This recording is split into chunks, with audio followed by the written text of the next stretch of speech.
That wasn't very ladylike. Hello, and welcome back to my opera channel, or the channel where we get very critical of opera. Let's be more positive. Where we discuss opera in a critical light. That works. Recently, I went to see ETO, English Touring Opera's production of Così Tutte, which was incredible, and I would very much recommend to go see, but coronavirus has shut down everything, so you can't do that. But definitely check it out anywhere else online. I would very much recommend. I would. It's really funny. But being as funny as it was, or is, because it's still an opera, I had a bit of an issue with it. I just don't think that story could withstand the test of time, unlike some other operas. As I was sitting and watching this, that's all my mind was thinking about, why this couldn't work in 2020 and everything that's wrong with the plot. Yes, there's a lot of things wrong with opera plots, but this one specifically hit a nerve because it just can't work today. So I thought, why not compile a list of all the reasons why Così Tutte could not work today? Quick side note, if you don't know the story of Così Tutte, it is an opera by Mozart and his famous librettist collaborator, Tutte, and together they made lots of operas, but that's besides the point. The story of Così Tutte is about two guys, Fernando and Guglielmo, who meet this man named Don Alfonso, who's convinced them that their women will never stay faithful to them because all women are alike and he can prove it to them. Give him 24 hours and he will prove that their women are not faithful. They agree, they make a bet, and they go to their girlfriends who are also sisters, and they switch around, so little swing time. After 24 hours with relentless flirting and just constant, torture on Don Alfonso's part, they successfully woo the women into falling in love with the new guy, and the only difference is that he's wearing a mustache. Now, we're going to suspend disbelief that a mustache can actually completely change the way a person looks and make him unrecognizable, because it is an opera and we do need to suspend disbelief here and there at certain times. But beyond that, I had some issues. So without further ado, so grab some tea and let's get critical. Let's get critical. I wanna get critical. Moving on, let's get into this. Number one, the men are idiots. Just complete morons. So for £100, or 100 of something, the production I saw, they said £100, is enough to not trust the women that you know, that you're engaged to, and follow some random philosopher old man who's a nobleman, and blindly, and just be like, oh yeah, this is a great idea. I will bet you that I am right. Why don't you trust your women enough? Or why don't you say, that's a stupid idea, I'm not going to blindly follow you for 24 hours listening to everything you're going to tell me to do and expect to win. Like, why is that worth £100? This isn't a critique of it being in 2020, this is just a critique in general of the story. Because I guess people even nowadays will follow people blindly. But that just hits a point and I'm like, I can't suspend disbelief in that area at all. The first thing that they do in this playbook of stupidity is they go and tell their fiance's girlfriend that they are going off to war, they've been called off to war, and they have to leave immediately. Now, I get it, in the 18th century, news traveled a lot slower. There's a huge potential that was actually true, that the women hadn't heard yet because they haven't read the newspaper, or unfortunately they're illiterate and they wouldn't know that a war broke out and that their men had been taken away. But now, in 2020, there's no way that women nowadays wouldn't know if a war had broken out and their fiancés had to go off to battle and, do everything. That is just unfathomable. We all have Twitter and news at our fingertips on our phones. I have to go to war. Where's the proof? Top secret thing? No, I don't believe you. I would have known first. Just don't, no.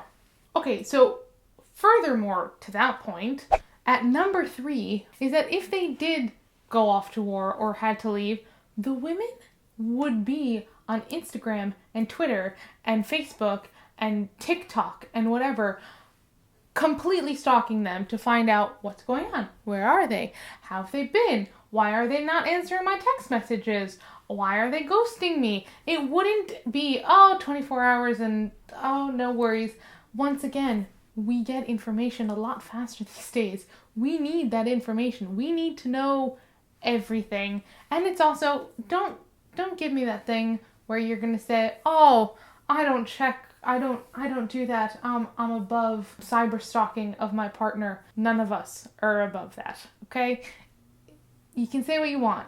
We all use social media to see where people are. It's just what it's there for. It's too tempting to not use. You can't say that I'm not going to check out where this person is. Just, no, I don't believe you. You can say whatever you want, but I don't believe you. I don't think that is true. I think all of us do it, and we all pretend like we don't. It's all like, I was just checking. My... No, you do it too. You do it, and you do it especially after a first date. At number 4, why don't the new men, so basically the same men, just with mustaches, once again suspending disbelief on the mustache front, why don't they have new names? They just refer to them for the rest of the opera as the strangers. Not even like Stranger 1, Stranger 2, just the strangers. They have no name, and they end up almost marrying these guys, so they don't even have names on the marriage certificates. How is that possible that you almost marry someone within 24 hours and don't even know their first name? I get not knowing their last name. Who knows? Maybe you didn't get there. That wasn't a conversation you had. But first name? You gotta have a first name. Even a nickname. Anything. Just the stranger doesn't work. Also, that goes to my previous point, which I said, how are they going to Instagram stalk them or Twitter or whatever? They need to know handles. They need to know things. That's beyond suspending disbelief. It just doesn't work in any day and age. You need to know people's names, okay? If you go on a date with someone, you don't know their name, and you want to go on another one, you better learn their name for the second one, because that's just creepy. It's just really weird. At number 5, now this one is very much to today and women's rights and the way women are perceived now compared to what they were perceived then. But the fact that Don Alfonso just doesn't understand the word no and is relentless at sending these men back after time and time again they get rejected by these women. Don Alfonso doesn't give a foul stuff. He's just like, go back, try this thing. I get it. You have money on the line, but come on. And especially in today's Me Too movement and day and age, no means no, and they're definitely going to no until she says yes. Not working for me. Could not happen in 2020. At number 6, we are back with the Instagram and phone thing. The women haven't checked their phones once to see why their boyfriend's fiance haven't texted them.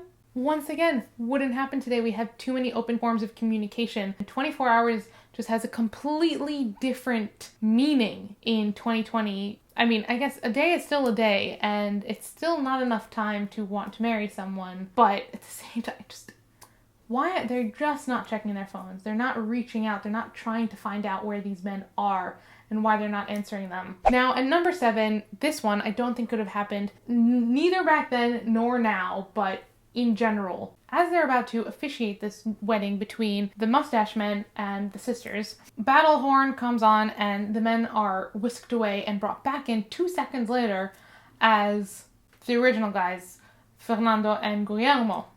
But as they come in, they see right away the marriage certificates with just the women's names on them. Obviously, we don't have the men's names because they had no names because they were just called strangers. But as that happens, they pick it up and they get really pissed off at the women as everything comes to light. Now, they only get pissed off at the women and the women don't get pissed off at the men when they find out what's happened. How did they not get pissed off at the men for making this stupid deal and at no point ever saying, this is a bad idea, just constantly continuing? How is the men's pride so much more important than their integrity? The point that they put money on the stupid bet is more important than the fact that they need to trust and communicate with the women that they are going to marry and spend the rest of their lives with. It's not the women's fault that they weren't faithful. It was the fact that you guys were relentless and really annoying and aggravating and listened to a stupid man and didn't just trust your women to begin with. That sounded awful. Trusted your women? No, you just didn't trust them at all. Trust your women. Just saying, nowadays, if that plan had been revealed in 2020, the women would be fuming. They would, without a doubt, have said, Falstaff off, go find yourself someone else. I never want to see you again because you are a horrible person and you had this idea the whole time and you pursued this. Yes, they were at fault because they ended up cheating, but it wasn't like they were the instigators of this entirely stupid plan. But hey, it's an opera, right? So it's all fine. It's all fine. It's all fun and games now. And number 8, because of course, they lived happily ever after. What? They have no trust in each other. They have no communication because obviously this whole thing happened. The couples have all mixed up. Who do you end up with? The person you had fallen in love with originally or the new guy with the mustache that you're now in love with? There are so many flaws to living happily ever after. Everyone's depressed and everyone hates each other. There'll just be divorces going around the table in 2 years. Like, this is just a terrible ending to this story. Moral of the story should be, don't make a bet on your relationship with someone that you don't even know, and you should trust your loved one first. And if you can't trust them, you shouldn't be with them. Just end of story. Anyway, I'm going to end this little rant here. That's all, folks. Thank you so much for watching. I hope you enjoyed this little rant, and I would love to hear your opinions on this opera and what you think of the story and how it bodes for 2020 or just in general. Would you ever consider making a deal like this with someone? Being like, gotcha. I'll prove to you that this whole thing works. I really need to get a less squeaky chair. Anyway, I will see you very, very soon in another video. Don't forget to like, comment, and subscribe, and hit that little notification bell so you can be notified when a new video comes out, which is turning out to be like twice a week now. I don't know if I'll be able to keep this up once I get back to normal life, but for now, more content. Let me know if you're enjoying it. I will be back very, very soon, so in the meantime, drink lots and lots of tea, and watch an opera. Use the hashtag Diva Studies. Let me know what you chose to see because you're not going anywhere. Don't go anywhere. Stay home. All right. Trust your women.